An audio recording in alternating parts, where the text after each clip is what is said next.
বাড়ি থেকে বাইরে হয়ে হঠাৎ করে দেখি কত সুন্দর সুন্দর ভিডিও বানাচ্ছে ছোট ভাইরা, দেখে অনেক ভালো লাগলো। তাদেরকে আমি ফ্রেমের মধ্যে যুক্ত করলাম। হ্যালো গাইজ, আসসালামু আলাইকুম। কি অবস্থা সবাই, কেমন আছেন?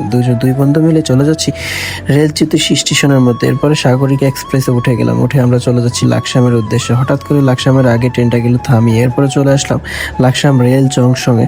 রেল জংশন থেকে উত্তর পাশে আমরা যাচ্ছি একটা দৃশ্য দেখার জন্য। সেটা হলো সবুজ প্রকৃতি, মাঝখানে আছে সৌন্দর্য একটা নীলাভূমি। সেই জায়গাগুলো আমরা পরিদর্শন করতেছি। এরপরে চলে আসলাম আমরা ট্রেনের যে ইঞ্জিনটা আছে, ইঞ্জিনটা যেখানে ঘোরায় সেই জায়গাটা আপনাদেরকে আমি ঘুরে ঘুরে দেখাচ্ছি। মাশাআল্লাহ, চারপাশে অনেক সবুজ প্রকৃতি আর মাঝখানে কত সুন্দর একটা রেল লাইন ঘোরানোর মতো কত সুন্দর একটা জায়গা, দেখে অনেক ভালো লাগলো।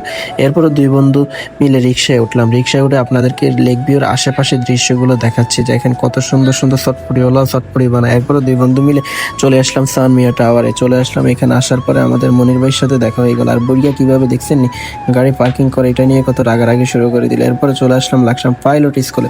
লাকসাম পাইলট স্কুলের পরিবেশটা অনেক সুন্দর, মাশাআল্লাহ। কাউসার আহমেদ স্যারকে অনেক সুন্দর ধন্যবাদ যে এত সুন্দর সুন্দর পরিবেশ আমাদেরকে উপহার দেওয়ার জন্য। এরপরে চলে আসলাম ফারুক স্যারের কাছে।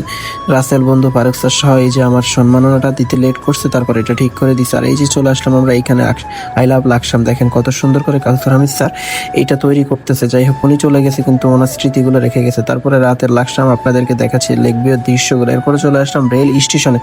দেখেন রেল স্টেশনে কত সুন্দর ভিডিও ছাড়লে নাকি হয়ে যায় ফর ইউ। এরপরে আমরা রেল জংশন স্টেশনে বসে বসে দুইজনে ট্রেনের জন্য অপেক্ষা করলাম। এরপরে ট্রেন আসলো, হানিফে ফোন দিল, আমরা বলতেছি বন্ধু আসতেছি রেল চিতুশিতে। যাই হোক, এরপরে আস্তে আস্তে ট্রেনটা ছেড়ে দিল। Good bye Laksam. হয়তো আর 1 বছর পরও দেখা হবে এই লাকসাম রেল স্টেশনে। যাই হোক, সবাই ভালো থাকবেন। ভিডিওটা কেমন লাগলো অবশ্যই জানাবেন। এরপরে চলে আসলাম আমরা রেল চিতুশি রেল স্টেশনে। এরপরে আমি জিসান রাসেল হানিফ সহ আড্ডা দিলাম। ধন্যবাদ সবাইকে। এটা কেমন লাগলো কমেন্টসে জানাবেন।